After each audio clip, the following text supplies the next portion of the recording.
Puis cet hommage, parfois avec véhémence. Nicolas Dupont-Aignan, bonsoir. Bonsoir. Frédéric Espagnac, bonsoir. Vous êtes la porte-parole du Parti socialiste. Tout d'abord, avant de revenir sur ce qui va se passer dans les jours prochains, notamment la prolongation de l'état d'urgence demandé par le gouvernement, une réaction sur ce qui s'est passé à Nice, le Premier ministre qui est hué lorsqu'il arrive sur la promenade des Anglais pour la minute de silence. Vous en pensez quoi, Nicolas Dupont-Aignan? Cela, bien évidemment, peut paraître choquant, mais en même temps, le peuple français n'en peut plus. Il n'en peut plus des faux-semblants, il n'en peut plus de cette autosatisfaction insupportable du gouvernement. Il y a des mesures qui devaient être prises. Depuis des mois, on les propose. Je ne suis pas le seul. J'en ai proposé au président de la République. Des mesures immédiates qui peuvent être d'application. Et vous comprenez la colère ? Mais la colère, elle est immense et elle est justifiée. Les sifflets sont indignes dans une cérémonie de recueillement, a dit Manuel Valls. Mais, bien évidemment, mais ce qui est indigne, c'est que des enfants aient été écrasés sur la promenade des Anglais. Ce qui est indigne, c'est que ce soit le 3e attentat. Ce qui est indigne, c'est que les mesures n'aient pas été prises. Et je crois que c'est l'honneur d'une démocratie que les responsables politiques puissent débattre. Je suis très surpris depuis quelques heures où j'entends qu'on n'aurait pas le droit de parler, pas le droit de proposer des solutions. Parce qu'on est en période de deuil ? On a été en période de deuil, mais vous savez, le meilleur hommage que l'on peut rendre aux victimes, c'est de proposer des solutions pour qu'il y en ait moins d'autres. Je ne dis pas d'autres, vous voyez. Je n'ai jamais dit qu'il y aurait 0 victime, c'est pas vrai. En revanche, ce que j'ai dit, et je l'ai dit au président de la République à 2 reprises, c'est qu'il y a des mesures qui devaient être prises et qui n'ont pas été prises dans notre pays. On va y revenir. Alors tout d'abord, cette réaction d'une partie de la foule qui s'était rassemblée, il y avait 42 000 personnes sur la promenade des Anglais. Vous la comprenez ou comme le Premier ministre, vous dites ces sifflets, ces insultes sont indignes dans une cérémonie de recueillement? Je crois qu'il y a les deux. Je crois qu'il y a à la fois la colère, et je vais me retrouver avec M. Dupont-Aignan, donc sur ce sujet-là, et en même temps, ces sifflets, ils correspondent paradoxalement à ce qu'attendent les terroristes, c'est-à-dire la division des Français les uns contre les autres. Donc ces sifflets, ils m'attristent. La question n'est pas que la personne du Premier ministre. La question, c'est ce que ça sous-tend. Et c'est la division qui est déjà en train de s'installer chez nous. Et c'est ce que cherchent les terroristes. Et donc, quelque part, de ce point de vue-là, en voyant ces sifflets, ils ont déjà réussi. D'accord, mais dans ce cas-là, comme le dit Nicolas Dupont-Aignan, on n'a pas le droit de débattre, on ne peut pas poser des questions, on ne peut pas être... Écoutez, je vais vous rappeler l'affaire Mera. On ne peut pas demander à l'exécutif tout simplement de rendre des comptes. Je vais revenir sur l'affaire Mera à l'époque. François Hollande avait annulé ses émissions de télévision. 19 mars. Nicolas Sarkozy lui-même avait annulé ses émissions de télévision. Meeting en pleine campagne électorale de Rennes de François Hollande annulé. Marine Le Pen elle-même avait fait annuler un débat télévisé où elle était. Depuis il y a eu le Bataclan, écoutez, il y a eu 236 morts en 18 mois. Les choses sont assez simples. Forcément, est-ce que le débat les gens aura réagissent de la lieu, même façon. vous le voyez bien aujourd'hui, il a lieu sur votre antenne sans aucun souci. La question sur le fond, c'est qu'on a 3 jours. Le minimum, en tout cas, comme l'a dit M. Dupont-Aignan, des enfants sont morts. Peu de décence. Des familles sont en pleurs. Peut-être les familles, c'est celles qui ont sifflé peut-être, on n'en sait rien. Pas que, je crois pas. Vous savez, je crois que les gens sont assez réalistes, en tout cas, sur ce qui est en train de se passer. Et par ailleurs, enfin encore une fois, aucune des mesures qui ont été à la fois proposées par Nicolas Sarkozy ou autres aurait eu un effet pour empêcher... Même M. Dupont-Aignan aurait eu un effet pour empêcher ce qui s'est passé. Alors, mais simplement, je précise que le débat, c'est à l'Assemblée, puisque demain, les députés, vous devez voter une prolongation de l'état d'urgence proposée par le gouvernement, donc jusqu'au 26 octobre. Est-ce que vous la voterez? Écoutez, cette prolongation de l'état d'urgence, elle est indispensable, mais elle n'est pas suffisante. Et voilà pourquoi j'appelle mes collègues à voter une motion de censure, à la déposer. Car dans une démocratie, il doit y avoir un principe, la responsabilité des dirigeants. Et ce que je ne comprends pas, c'est ce sentiment du gouvernement d'être finalement au-dessus de tout.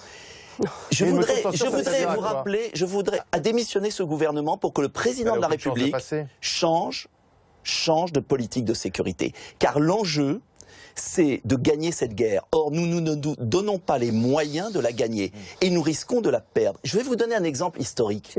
Il y a un siècle, madame, il y a un siècle, en pleine guerre de 14-18, il y a un homme, Clémenceau, qui a osé poser un débat au Parlement, car il y avait des généraux, il y avait des dirigeants qui disaient « pas de débat, on va gagner la guerre », on était en train de perdre la guerre de 14-18. En démocratie, on peut respecter les victimes et entre responsables politiques, proposer des solutions, en débattre. Et ce que je veux, c'est qu'on cesse cette aliénation générale des Français en leur disant « rien n'est possible ». quand on entend le Premier ministre oser dire « vous devez vous habituer à mourir », et on ne va rien faire de plus, parce qu'ils ne font rien de plus. Il y a eu 3 conseils de défense, il n'y a aucune mesure forte de plus. Aucune. Le maintien de l'état d'urgence. Oui, et le maintien de l'état d'urgence ne change rien. Également. Alors, ne change rien. Il y a d'autres mesures, et j'aimerais y venir. Écoutez, les mesures, elles ont été prises par le gouvernement. Non, écoutez, moi je ne suis pas en campagne électorale, monsieur Dupont-Aignan. Je ne suis pas candidate à la présidence de la République. Je suis aujourd'hui, c'est de protéger nos concitoyens. C'est de ce qui se passe aujourd'hui sur nos antennes. Et c'est sur quoi les Français en ont marre depuis 3 jours, monsieur Dupont-Aignan. Alors excusez-moi, moi je vous le dis, la génération qui est la mienne, de faire de la politique différemment, en a ras-le-bol d'entendre tout à fait, monsieur Dupont-Aignan.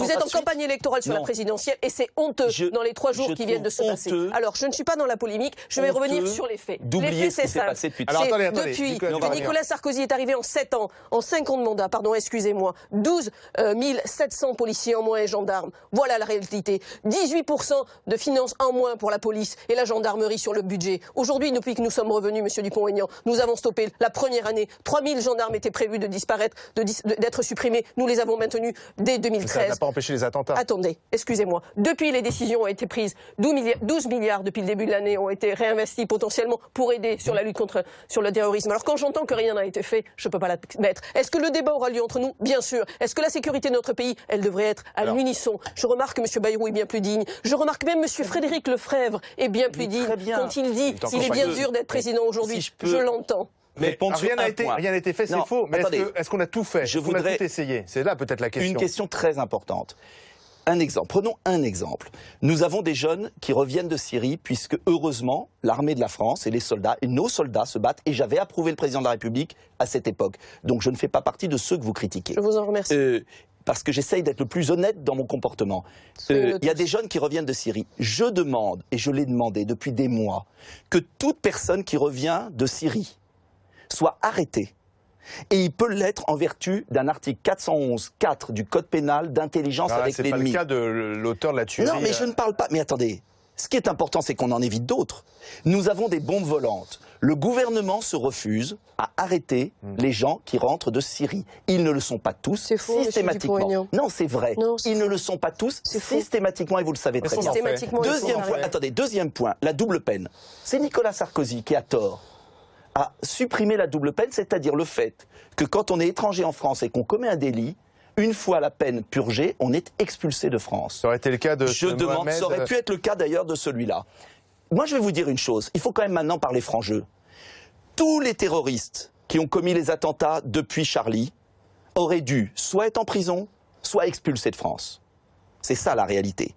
Ils ne l'ont pas été à cause des lois pénales votées avant, loi Dati, à cause du laxisme général de notre gouvernement et des gouvernements précédents. Donc moi je demande au gouvernement qu'on prenne des mesures pour que ceux qui commettent des attentats soient expulsés de France ou en prison. Vous dites que tous les terroristes qui ont commis des attentats, M. Dupont-Aignan, je crois, sont plus malheureusement là, heureusement pour nous peut-être, ne sont plus là pour nous le dire en l'occurrence. Donc ils sont ni. On a leur parcours, Koulibaly, etc. Vous dites qu'ils ne sont pas arrêtés, ils sont morts. Donc la réalité, elle est celle-là aujourd'hui en France sur les terroristes qui ont aujourd'hui malheureusement sévi. Pour le reste, des arrestations ont été faites, 18 attentats ont été déjoués par le gouvernement. Et c'est bien. Merci de le dire. De police. Voilà. Et donc moi je rends hommage à ces hommes et ces femmes qui au quotidien sont là pour nous aider et en tout cas pour préserver notre sécurité au quotidien. Ce qui s'est passé sur l'Euro, ce qui s'est passé, imaginons, vous étiez j'imagine vous aussi au 14 juillet, tout ce qui s'est passé, les fêtes qui ont eu lieu dans les casernes de pompiers la veille, voilà, ça c'est la réalité. Alors à un moment donné, les mesures... Mais vous voulez me dire madame qu'il est anormal ce que je suis en train de vous dire, c'est que les mesures ont été prises.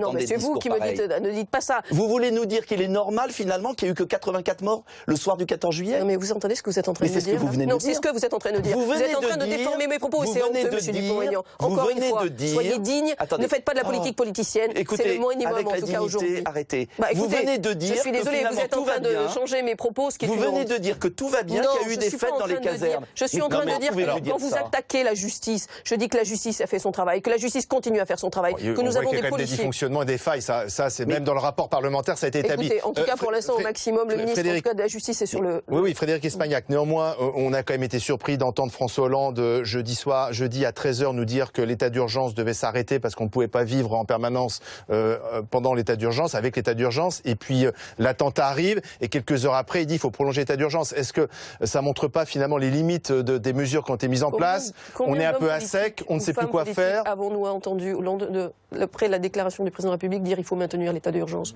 Aucun, monsieur Tronchin. Aucun.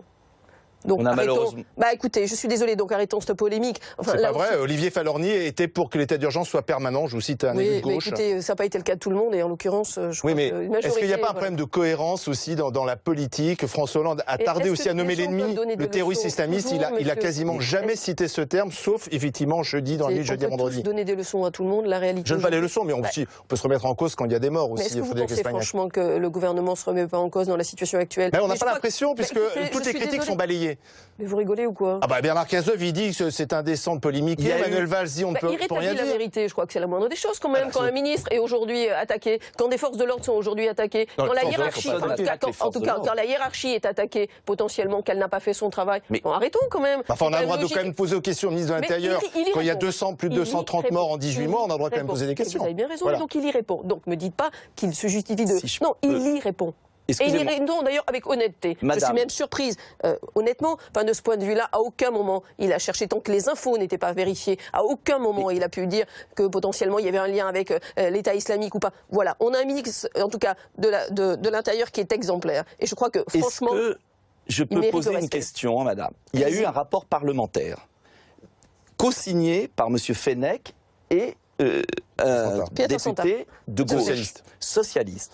Ce rapport parlementaire a été balayé par le ministre. Et pire, le président de la République et le Premier ministre ont refusé de recevoir la commission parlementaire pour étudier les propositions. Ce qui est révoltant, je peux vous l'assurer pour des millions de Français, c'est cette espèce que vous traduisez très bien. Je ne comprends pas votre énervement. Il y a des attentats répétés. Des causes différentes, des mesures qui ne sont pas prises dans notre pays. Je pourrais parler du contrôle des frontières. On continue à rentrer comme dans une passoire. Là, encore une fois, ça ne concerne pas Nice. Mais peut-être. Qu'est-ce qu'on aurait pu faire pour empêcher ce n'est pas parce que... Attendez. Ça peut concerner un suivant. Et quand vous voyez les attentats, ce qu'ont fait les précédents terroristes du Bataclan, où ils ont franchi nos frontières en permanence, on sait qu'il y a un problème. On connaît les problèmes, on connaît les difficultés. Vous parlez souvent des 9000...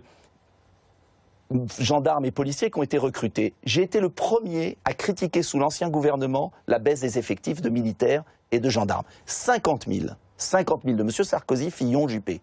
Donc je pense être honnête. Mais ce que vous oubliez de dire, c'est que sur les 9 000 recrutés, la Cour des comptes a publié un rapport très récemment, il n'y en a eu que 390 réels. Non. Les chiffres de la Cour des comptes. Alors, ça veut dire que les policiers qui ont été recrutés, si je peux finir ma phrase, ne sont pas arrivés dans les gendarmes. Parce que parallèlement, il y a eu des départs en retraite accélérés. Écoutez, 13 000, donc, non, 300. la réalité, c'est qu'il y a 390 policiers et gendarmes de plus depuis 2012, rapport de la Cour des comptes. Est-ce qu'on n'a pas le droit, quand même, dans notre pays, de dire que si on veut gagner cette guerre, il faut aller plus loin, plus fort, recruter davantage, utiliser plus intelligemment les forces de l'ordre. Je propose une mesure simple, je l'ai proposée 10 fois. Recruter 10 000 adjoints administratifs, des écoles de droit, des diplômés de faculté qui peuvent remplacer tout de suite dans les commissariats les policiers et les gendarmes qui font de la paperasse juridique. Les remettre sur le terrain. 10 000 hommes. D'accord, on a entendu. Il y aura donc des mesures annoncées prochainement, au-delà de la prolongation de l'état d'urgence ou pas? On s'arrête là? Oui, bien sûr, mais c'est pas à moi de les annoncer en l'occurrence. Merci bien. Dans un instant, il sera 19h sur BFM TV avec Nathalie Lévy. Bonne soirée, demain 18h pour BFM Story. Retrouvez la météo des bonnes affaires avec